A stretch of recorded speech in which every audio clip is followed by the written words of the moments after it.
आप भी हमारी तरह किसान हैं और आप काफी ज्यादा मेहनत करते हैं अपने खेत में अच्छी पैदावार पाने के लिए, पर फिर भी इतने खर्चे के बाद, इतनी मेहनत करने के बाद भी आपकी पैदावार अच्छी नहीं है, आपकी फसल अच्छी नहीं है, तो आपकी मिट्टी में है इस तत्व की कमी। तो जानिए, बिना किसी खर्च के बिल्कुल प्राकृतिक तरीके से कुछ गलतियां सुधार के और कुछ अपना कर अच्छी चीज़ों को आप क्या कर सकते हो, इस तत्व की कमी को पूरा कर सकते हो और अच्छी पैदावार ले सकते हो। तो देखो आज का पूरा व्लॉग। सभी किसान भाइयों बहनों को मेरा प्यार भरा नमस्कार। सो गाइज, हम ना आज काफ़ी ज़्यादा इम्पोर्टेंट टॉपिक लेकर आए हैं आप सबके लिए, जो कि हमारी फसलों के लिए काफ़ी ज़्यादा ज़रूरी तत्व है। तो वो तत्व क्या है?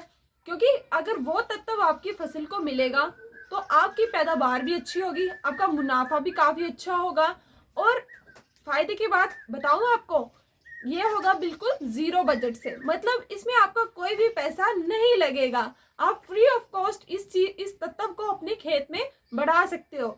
वो तत्व आपकी मिट्टी में पहले से उपलब्ध है, पर उसकी काफ़ी कम मात्रा उपलब्ध है। उसी की वजह से आपका पौधा अच्छे से ग्रोथ नहीं होता, उसकी ग्रोथ नहीं अच्छी होती, ना ही पत्तियों की ग्रोथ अच्छी होती है, और फिर उनको बीमारियां भी जकड़ लेती हैं। तो इतनी सारी चीज़ें उस तत्व की कमी से हो रही हैं। जैसे कि अगर कोई व्यक्ति कमज़ोर है, अगर वो कमज़ोर है तो उस पर ज़्यादा बीमारियां भी अटैक करती हैं और उसके मरने के चांसेस भी काफ़ी ज़्यादा बढ़ जाते हैं।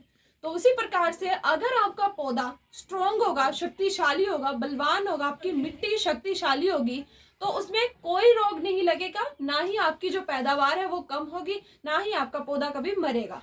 तो इन तत्वों को बढ़ाने की काफ़ी ज़्यादा ज़रूरत है अपने खेतों में, अपने पौधों में। तो वो तत्व है क्या जिसकी हम इतनी ज़्यादा चर्चा कर रहे हैं? कार्बन।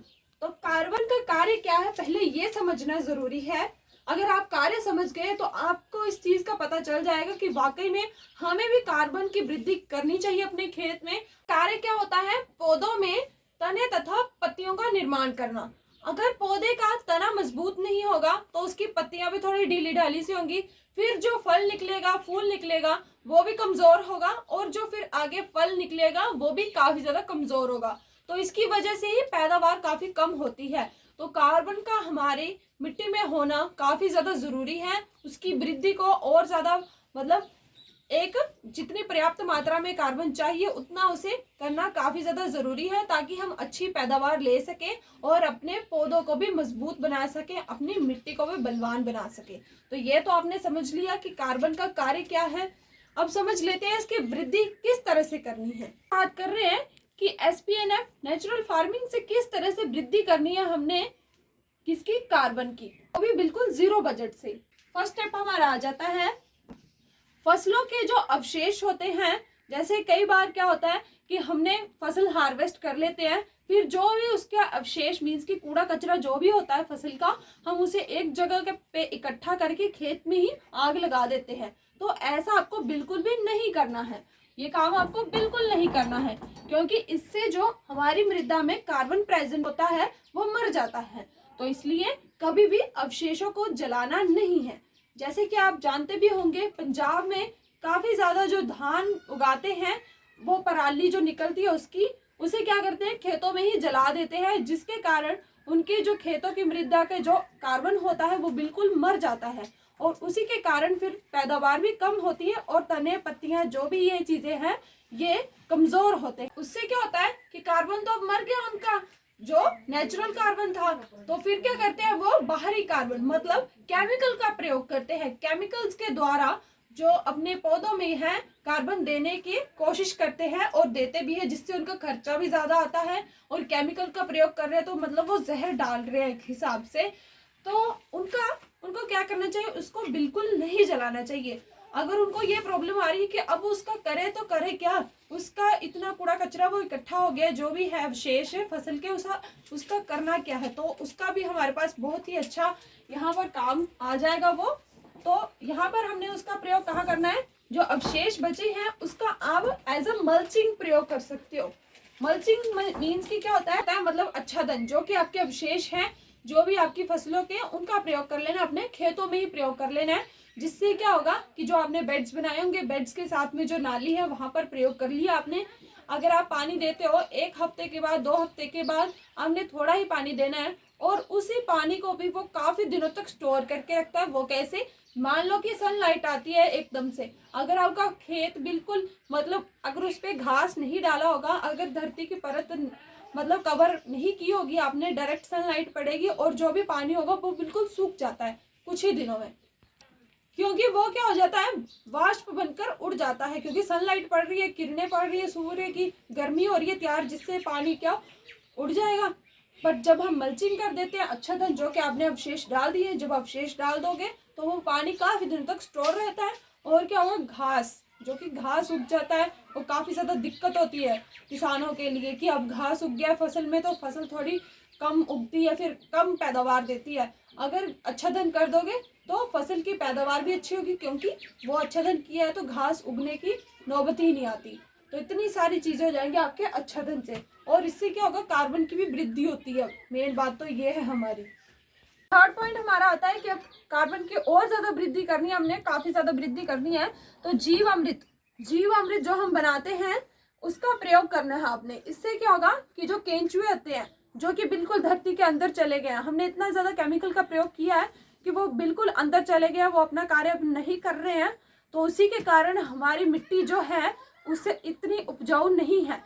जब हम जीवामृत का प्रयोग करते हैं, केंचुओं की वृद्धि काफी ज्यादा हो जाती है, क्योंकि उनको नमी भी मिल रही है अच्छा ढंग से, और आपने जीवामृत भी डाल दिया उनके लिए, तो उससे भी वो काफी ज्यादा पनपते हैं और हमारी मिट्टी और ज्यादा उपजाऊ होती है और कार्बन की मात्रा भी बढ़ती है। फोर्थ पॉइंट आ जाता है कि जब आप कार्बन की मात्रा बढ़ाना चाहते हो अपने खेत में, तो आपको क्या नहीं करना है, गहरी जुताई, मतलब काफी ज्यादा नीचे गहराई तक आपने हल नहीं जोतना है, बिल्कुल 3-4 इंच तक ही जुताई करनी है, ताकि जो आपका कार्बन है वो खत्म ना हो जाए खेत से, क्योंकि वो मिट्टी के अंदर ही होता है। अगर आप ज्यादा जुताई करोगे वो बाहर निकल आता है और उससे वो खत्म हो जाता है। अगर आप कम जुताई करोगे तो वो कार्बन उसी तरह से अपनी मिट्टी में प्रेजेंट रहेगा। तो ये कुछ 4 बातें हैं जिनका आपको ध्यान रखना पड़ेगा, और इसी से ही आपका जो जैविक कार्बन है उसकी वृद्धि होगी आपकी मृदा में। जैसे कि हम फसलें लगाते हैं, हमारी फसलों में रोग भी आता है, तत्वों की भी कमी है, कितनी सारी चीजें हो रही हैं, बट जब आप जंगलों के पेड़ों पौधों को देखते हो तो उसमें तो ऐसी कोई चीज नहीं होती, ना ही उसमें कोई बीमारी होती है और ना ही उसमें किसी तत्व की कमी होती है, ना ही पानी की कमी होती है। तो ये सारी चीजें क्यों हो रही है? तो ये सारी चीजें इसलिए हो रही है क्योंकि पत्ते झड़ रहे हैं, पौधा जो पेड़ लगा है उसके पत्ते झड़ रहे हैं, उसके नीचे ही पड़ रहे हैं, ठीक है, वो पड़ गए सारे नीचे, फिर क्या है, जो मिट्टी है वो कवर अप होगी, ना डायरेक्ट सनलाइट गिर रही है, ना ही पानी की कमी हो रही है, और जब इतनी सारी चीजें हो रही है तो तत्व बिल्कुल स्ट्रॉन्ग है, मेंटेन है हमारी मृदा में, और ना ही कोई फिर जब बिल्कुल मृदा स्ट्रॉन्ग है, अगर आपकी इम्यून सिस्टम स्ट्रॉन्ग है तो मीन्स कि फिर आपको कोई बीमारी लगने का कोई मतलब ही नहीं बनता। तो उसी तरह से अगर उसकी मृदा स्ट्रॉन्ग है, उसके तत्व पूरे मिल रहे हैं उसे, तो फिर उसी कारण से उनको भी कोई बीमारी भी नहीं लगती। और हम क्या कर रहे हैं, हम तो सारी चीजें उल्टी कर रहे हैं, न आच्छादन करते हैं और जो अवशेष बचते हैं उनको भी जला देते हैं, और न जीवामृत देते हैं, और ना ही गहरी जुताई कर करके हमने पूरा जो कार्बन है मिट्टी में उसे भी मार रहे हैं। तो ये सारी चीजों का बिल्कुल आपने ध्यान रखना है, और इसी से आपकी पैदावार अच्छी होगी। आशा करती हूँ कि आप समझ गए होंगे कि कार्बन क्यों जरूरी है हमारी मृदा के लिए, हमारी फसलों के लिए, हमारी पैदावार अच्छी करने के लिए, और कार्बन को 0 बजट से नेचुरल फार्मिंग से किस तरह से हम अपनी मृदा में बढ़ा सकते हैं। आपको बिल्कुल भी अवशेषों को जलाना नहीं है। फिर आपको ये समस्या क्रिएट हो रही होगी कि उन अवशेषों का करें क्या, अगर जलाना नहीं है तो आप उसका प्रयोग कर सकते हो एज अ मल्चिंग से उसका प्रयोग कर लेना है पूरे खेतों में, जिससे क्या होगा, पानी की भी कमी नहीं होगी, घास भी नहीं उगेगा, काफी सारी समस्या आपकी वो भी हल हो जाएंगी। फिर तीसरा आपने क्या काम करना है, जीवामृत। अगर आपको नहीं पता है जीवामृत के बारे में, उसकी भी काफी सारी वीडियोस अपलोड है मेरे चैनल पर, वो भी आप देख सकते हो।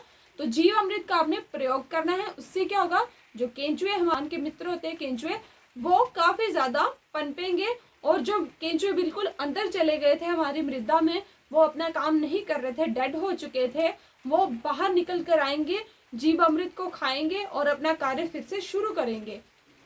ये बात हो, आपने क्या करना है, जुताई मतलब हल जोतते समय से 4 इंच तक ही जुताई करनी है, ताकि जो कार्बन प्रेजेंट है आपकी मृदा में वो खत्म ना हो।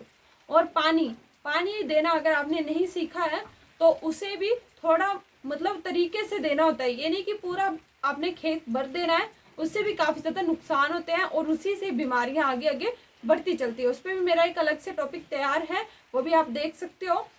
तो पानी सिर्फ 50% ही देना पड़ेगा फिर आपको।